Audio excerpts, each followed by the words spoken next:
Parvathikutty teacher എനിക്ക് തോന്നുന്നത് ഈ കാര്യത്തിൽ അവർ ഒരു അമ്മ എന്ന രീതിയിലും ഒരു അധ്യാപിക എന്ന രീതിയിലും ജീവിതാനുഭവങ്ങളിലൂടെ കടന്നു വരുമ്പോൾ ഈ പറഞ്ഞ ഭാഗവത ധർമാചരണം എനിക്ക് തോന്നുന്നു അവരെ നല്ലൊരു ഈ മുതിർന്ന പൗരന്മാർക്ക് നല്ലൊരു മാതൃകയായിട്ട് എനിക്ക് പെട്ടെന്ന് ടീച്ചറെ പരിചയപ്പെട്ട പോലെ തന്നെ തോന്നി. ടീച്ചറുടെ അനുഭവങ്ങളിൽ നിന്ന് ചില മൊഴിമുത്തുകൾ നമുക്ക് പ്രതീക്ഷിക്കാം.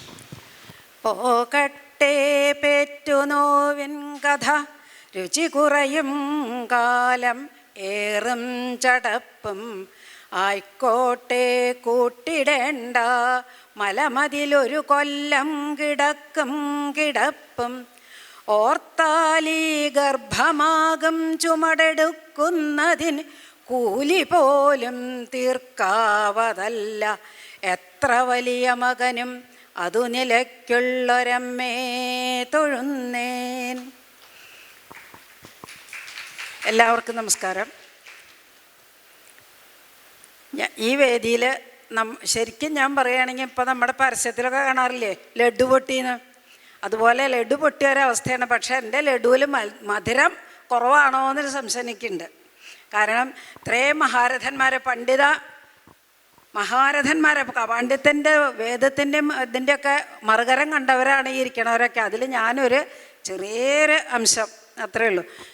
പക്ഷേ നമ്മുടെ അനുഭവം വെച്ച് നോക്കുകയാണെങ്കിൽ ഇന്നത്തെ കാലത്ത് ഞാൻ നോക്കുകയാണ്, നമ്മുടെ കുട്ടിക്കാലത്ത് നമ്മുടെ മുത്തശ്ശിമാരെ, സ്ത്രീകളുടെ കഥയാണ് ഞാൻ പറയുന്നത് കേട്ടോ, അവർക്ക് ഒരു ടെൻഷനും ഇല്ല, സമ്മർദ്ദവും ഇല്ല, ഒന്നുമില്ല. 60, 70, 80, 90 വയസ്സായാലും അവർ വളരെ സുസ്മേരവദനരാണ്. എൻ്റെ മുത്തശ്ശിയൊക്കെ എനിക്ക് ഓർമ്മ വരുന്നതാണ്.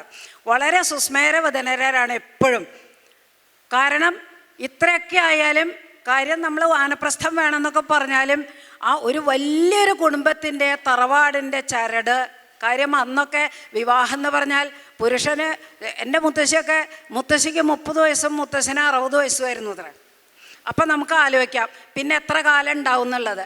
അങ്ങനെ ഈ കുഞ്ഞു മക്കളെയൊക്കെ അങ്ങോട്ട് ഏൽപ്പിച്ചിട്ട് അവരൊക്കെ വിഷ്ണുപദം പ്രാപിക്കുകയാണ്. അപ്പോൾ ഒരു വലിയൊരു തറവാടിൻ്റെ ഒരച്ഛനോ ഒരമ്മയോ അല്ല, അനവധി അച്ഛന്മാർ, അനവധി അമ്മമാർ, അനവധി കുട്ടികൾ.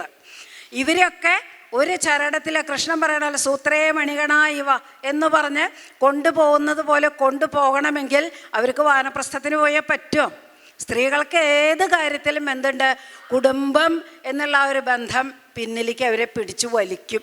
അത്രയും ദൃഢമാണ് അവർക്ക് കുടുംബമായിട്ടുള്ള ബന്ധം. പക്ഷെ അവർക്കൊന്ന് ഇന്നത്തെ നമ്മുടെ അമ്മമാരെ പോലെ മുത്തശ്ശിമാരെ പോലെ, ഇപ്പം ഞാനൊക്കെ മുത്തശ്ശിയാണ്, പക്ഷേ ഈ നമ്മളെ പോലെയുള്ള ടെൻഷനൊന്നും അവർക്ക് ഉണ്ടായിരുന്നില്ല എന്ന് എനിക്ക് തോന്നുന്നത്. കാര്യം അവർ രാവിലെ നേരത്തെ എണീക്കും, കുളിക്കും, ജപിച്ചുകൊണ്ടാണ് എല്ലാ പണിയും. ഞാൻ ഈ കീർത്തനങ്ങളൊക്കെ ഇപ്പോൾ ഭീഷ്മസ്തുതി ഇതൊക്കെ പഠിച്ചിരിക്കണത് മുത്തശ്ശിയൊക്കെ ചിലടം അങ്ങനെ കേട്ടാണ്, അല്ലാണ്ട് നമ്മളിത് എഴുതി വായിച്ചോ ഒന്നും പഠിച്ചതല്ല. അത് കഴിഞ്ഞ് അമ്മ ഇങ്ങനെ തലമുറയായിട്ട് ഇതിങ്ങനെ പകർന്നു വരികയാണ്. അമ്മയുടെ കാര്യം ഓർക്കുകയാണെങ്കിൽ നമ്മൾ രാവിലെ വേനൽക്കാലമായിക്കോട്ടെ, മഞ്ഞുകാലമായിട്ടെ, മഴക്കാലമായിക്കോട്ടെ, എന്ത് കാലമായിക്കോട്ടെ 3 മണിക്ക് നീട്ട്, കുറച്ച് ദൂരെയാണ്, ഇല്ലത്തൊന്ന് ദൂരെയാണ് കുളം, അവിടെ പോയി കുളിച്ച് വന്ന് വെളിച്ചാവണേന് മുമ്പേ 4444 നാരായണനാമം. അത് ഒരു ദിവസമെങ്കിലും അതിനൊരു മാറ്റം വന്നിട്ടില്ല എനിക്ക് ഓർമ്മ വെക്കണ കാലം മുതൽ. ഇതൊക്കെ കഴിഞ്ഞ് ഈ പറഞ്ഞ പോലെ ഞങ്ങളുടെ അച്ഛൻ ഞങ്ങളുടെയൊക്കെ കുട്ടിക്കാലത്ത് മരിച്ചുപോയി. ഈ കുട്ടികളുടെ കാര്യം നോക്കണം. അപ്പം അതിനുള്ള പിൻബലം അമ്മ ഭാഗവതം വായിച്ചിരുന്നു കേട്ടോ. ഭാഗവതം പഠിച്ചിട്ടായാലും പഠിക്കാതെ ആയാലും ഇപ്പം ഭഗവാന്റെ ധർമ്മോപദേശങ്ങളൊന്നും വാനപ്രസ്ഥം, സന്യാസം അതൊന്നും അറിയില്ലെങ്കിലും അവർക്ക് ഉള്ളിൻ്റെ ഉള്ളിൽ ഇതിൻ്റെയൊക്കെ ഒരു ദീപ്തി ഉണ്ടായിരുന്നു എന്നുള്ളതാണ്. അവരത് പഠിച്ചിട്ടോ വേറൊരാൾ പറഞ്ഞു കൊടുത്തിട്ടോ ഒന്നല്ല, ആ ഈശ്വരനുള്ള ഭഗവാനിലുള്ള ഉറച്ച ഭക്തി കൊണ്ട് ഏത് നേരം നാമം ഭഗവാന്റെ നാമമായതുകൊണ്ട് അന്ന് നമ്മൾ കുട്ടികൾക്ക് പേരിടും അങ്ങനെയാണ് അല്ലേ. നാരായണൻ്റെ പേരിട്ട് നമ്മൾ നാണു എന്ന് വിളിക്കും, അതാണ് ഇന്ന് കാലം. അപ്പോൾ അത് മാറി കുട്ടികളെ ആ പേരിട്ട് വിളിക്കുമ്പോൾ ഭഗവാന്റെ നാമമാണ്. പെൺകുട്ടികൾക്കായാലും പാർവതി, സുഭദ്ര ഇങ്ങനെയൊക്കെയുള്ള പേരുകളാണ്. അപ്പോഴും ഉച്ചാരണം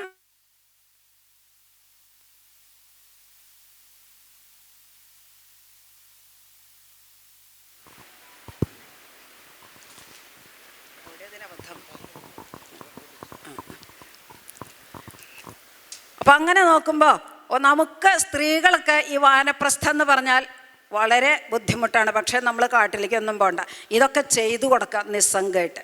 എല്ലാവരെയും നോക്കണം, ഇത് നമ്മുടെ കടമയാണ്.